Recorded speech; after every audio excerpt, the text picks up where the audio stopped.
ದ್ವಿತೀಯ ಪಿಯುಸಿ ವಿದ್ಯಾರ್ಥಿ ದಿಗಂತ್ ನಾಪತ್ತೆ ಪ್ರಕರಣ ಸುಖಾಂತ್ಯ ಅಂದುಕೊಳ್ಳುತ್ತಿರುವಾಗಲೇ ಇದೀಗ ಮತ್ತೊಂದು ತಲೆನೋವು ಪ್ರಾರಂಭವಾಗಿದೆ.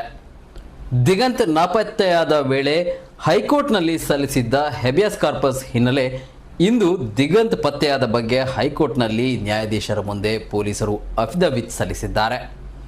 ಈ ಅಫಿಡವಿಟ್ನಲ್ಲಿ ದಿಗಂತ್ ಮನೆಗೆ ಹೋಗಲು ನಿರಾಕರಿಸುತ್ತಿದ್ದಾನೆ ಎಂದು ಪೊಲೀಸರು ತಿಳಿಸಿದ್ದಾರೆ. ಬಂಟ್ವಾಳದ ಪರಂಗಿಪೇಟೆ ನಿವಾಸಿ ದಿಗಂತ್ ನಾಪತ್ತೆ ಪ್ರಕರಣಕ್ಕೆ ಸಂಬಂಧಿಸಿದ ಹೆಬಿಯಸ್ ಕಾರ್ಪಸ್ ಅರ್ಜಿ ವಿಚಾರಣೆ ಹೈಕೋರ್ಟ್ನಲ್ಲಿ ನಡೆದಿದೆ. ವಿಚಾರಣೆ ವೇಳೆ ಪೊಲೀಸರ ಪರ ವಕೀಲರು ದಿಗಂತ್ ಪೋಷಕರ ಬಳಿ ಹೋಗಲು ನಿರಾಕರಿಸುತ್ತಿರುವ ಬಗ್ಗೆ ಹೈಕೋರ್ಟ್ಗೆ ತಿಳಿಸಿದರು.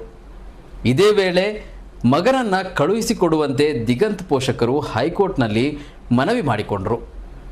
ದಿಗಂತ್ ಪೋಷಕರ ಪರ ವಕೀಲರು ದಿಗಂತ್ ಪತ್ತೆಯಾದ ದಿನ ತಾಯಿ ಜೊತೆ ಫೋನ್ನಲ್ಲಿ ಮಾತನಾಡಿದ ವಿವರ ನ್ಯಾಯಪೀಠಕ್ಕೆ ತಿಳಿಸಿದರು. ನಾನಾಗಿಯೇ ಹೋಗಿಲ್ಲ, ನನ್ನನ್ನು ಯಾರೋ ಕರೆದುಕೊಂಡು ಹೋಗಿದ್ದಾರೆ ಅಂತ ದಿಗಂತ್ ಎಂದಿದ್ದನು ಎಂದು ಕೋರ್ಟ್ ಮುಂದೆ ಪ್ರಸ್ತಾಪಿಸಿದರು. ಆದರೆ ದಿಗಂತ್ ಅವನಾಗಿಯೇ ಹೋಗಿರುವುದಾಗಿ ಹೇಳಿದ್ದಾನೆ. ಅವನು ಯಾವುದೇ ಅನಧಿಕೃತ ಬಂಧನಕ್ಕೆ ಒಳಗಾಗಿಲ್ಲ. ಪರೀಕ್ಷೆ ಭಯದಿಂದ ತಾನಾಗಿಯೇ ಹೋಗಿದ್ದಾಗಿ ವಿಚಾರಣೆ ವೇಳೆ ತಿಳಿಸಿದ್ದಾಗಿ ಪೊಲೀಸರ ವರದಿಯಲ್ಲಿದೆ.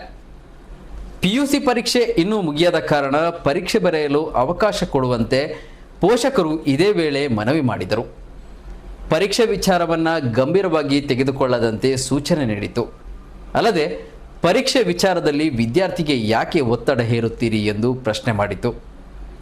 ಈ ವೇಳೆ ದಿಗಂತ್ ಪೋಷಕರು ಮಗನ ಜೊತೆ ಮಾತನಾಡಲು ಅವಕಾಶ ಕೊಡುವಂತೆ ಹೈಕೋರ್ಟ್ ಮನವಿ ಮಾಡಿದರು. ಆದರೆ ಹೈಕೋರ್ಟ್ ದಿಗಂತ್ ವಿಚಾರದಲ್ಲಿ ಮಕ್ಕಳ ಕಲ್ಯಾಣ ಸಮಿತಿ ನಿರ್ಧಾರ ಕೈಗೊಳ್ಳಬೇಕೆಂದು ಸೂಚನೆ ನೀಡಿತು. ದಿಗಂತ್ ಸದ್ಯ ಬೋಂದೇಲ್ ಮಕ್ಕಳ ಕಲ್ಯಾಣ ಸಮಿತಿ ವಶದಲ್ಲಿದ್ದಾರೆ. ವಾದ ಪ್ರತಿವಾದ ಆಲಿಸಿದ justice V Kameshwara Rao, justice T M Nadaf ನೇತೃತ್ವದ ವಿಭಾಗೀಯ ಪೀಠ ವಿಚಾರಣೆಯನ್ನು ಮುಂದೂಡಿದೆ.